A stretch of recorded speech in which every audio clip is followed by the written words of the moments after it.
Fate Be Changed, Chapter 43, Elinor. Elinor tracked the steps of the lad who dragged the large horn to the middle of the field. He blew into one end, releasing a call to all who were to take part in today's competitions. The Carnix's mournful cry matched Elinor's mood, but she did her best not to show the depths of her melancholy. It was not as if anyone would understand. The guests occupying the ground of McCameron Castle thought she should be the happiest lass in all of Scotland. She had suffered through hundreds upon hundreds of well wishes from citizens who had journeyed from all areas of the kingdom to enjoy this year's Highland Games and cheer on their kingdom's princess as her betrothal was officially announced. Let them celebrate. Elinor refused to do so, not when she did not know her own fate. Her father had yet to share his decision with the Frasers' request regarding her upcoming union with Lachlan. Despite her begging him to do so, it galled her that she could sit here that morning and not know if she was supposed to bed as someone's bride that night, that she had no say in the matter, that nothing about her life was her own. But she had already known that. Her life had never been her own. Elinor swallowed down the tears that caught at the back of her throat. Tears served no purpose now. She would not allow anyone to see how badly broken she felt. Instead, she sat up straight in the chair next to her father's and looked upon the masses from her place on the dais. The colors of the various tartans both clashed and meshed in a chaotic yet beautiful representation of the clans that made up McCameron Kingdom. As she observed the gleeful faces before her, it was difficult for Elinor to imagine that just a few short years before, many of these same people would not have had thought twice about slashing the throat of the men they now shared mugs of ale with. She considered, just for a moment, what it would be like to reign as their queen, but then she quickly pushed the thought from her head. She would allow herself to enjoy the pageantry. It was, after all, the one thing about the Highland Games she took pleasure in. As for the rest of the day's duties, she would endure them as best she could, but she would not enjoy them. Elinor caught sight of Clan Dunbrach's scarlet, green, and blue tartan and immediately sought out Fergus, her heart leaping when she noticed his tall frame towering over everyone else in his clan. She chanced to glance at her mother, grateful the queen's attention was directed elsewhere. She did not want to even contemplate her mother's wrath if she were to see Elinor looking at Fergus. It would be better that she forgot about Fergus Dunbrach. Instead, she would think about the other Dunbrach, the one who had lied to her. All traces of a smile instantly melted from her face. When she thought back over her life, there was quite a few things that Elinor knew that she would always regret. But nothing was more regrettable than her gullibility when it came to Merida. How could she have allowed herself to believe the girl had her best interests at heart? Like everyone else, Merida had left her. She had waited for her to return, certain that Merida would be true to her word, even though she had turned out to be a liar. But as the hours stretched through the night and into the morning, she had been forced to accept the truth. Merida had rained on their agreement. She had left Elinor to fend for herself. Elinor vowed not to spend a second longer being upset over Merida's breach of trust. Instead, she would use it as fuel, as the catalyst she needed to stop from being afraid and take that leap she had backed out of taking so many times. Her father's decision regarding her marriage to Lachlan did not matter, because soon she would not be here. She had stashed the meager belongings she planned to escape with at the far end of the outer courts. With everyone gathered in the great hall for the opening day feast after the first rounds of the competitions were done, she would feign a stomach ailment, then make her get away, and she would finally be free.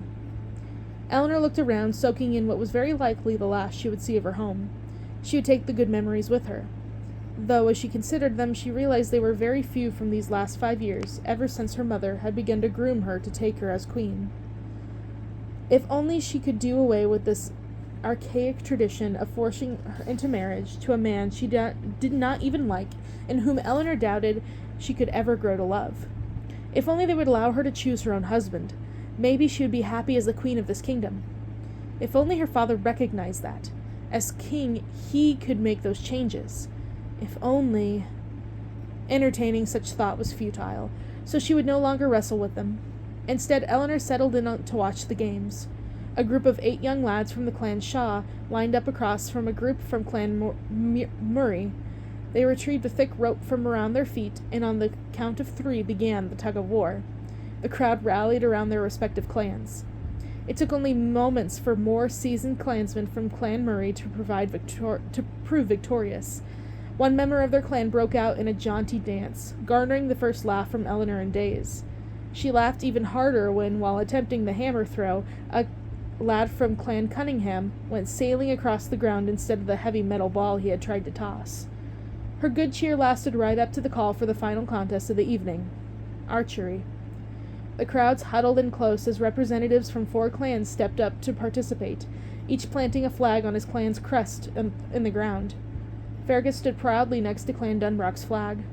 Elinor soaked in the sight of him, a warm, tingly sensation blooming in her chest. Not wanting to stare too long, she directed her attention to the others.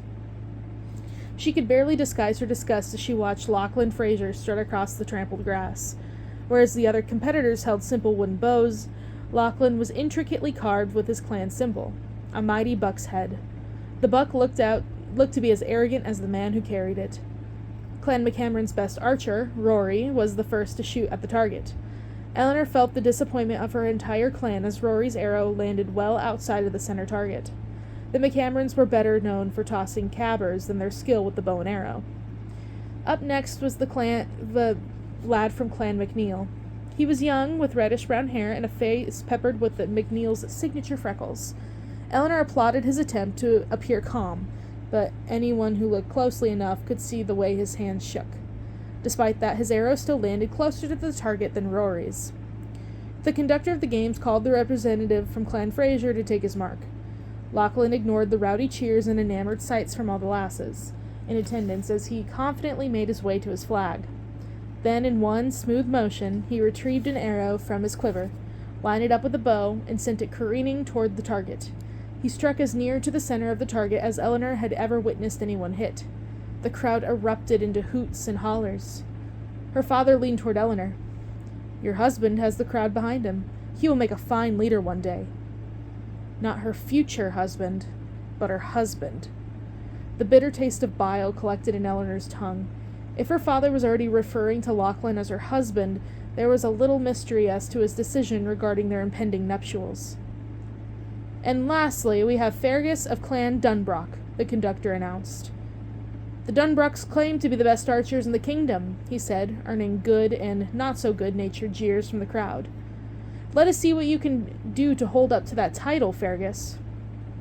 Fergus stepped up to his mark. Elinor could not help admiring his quiet yet confident demeanor. Unlike Lachlan, Fergus did not have to boast about his strength and skill. One got a sense of both simply by looking at him. He reached behind him and pulled an arrow from his quiver, and as he lined up against the bow, the tip of the arrow fell to the ground. The crowd gasped. Fergus looked at the arrowhead with an annoyed confusion. His forehead creased with deep lines. He pulled another arrow from his quiver, but the same thing happened. It happened again and again and again until he had no arrows left.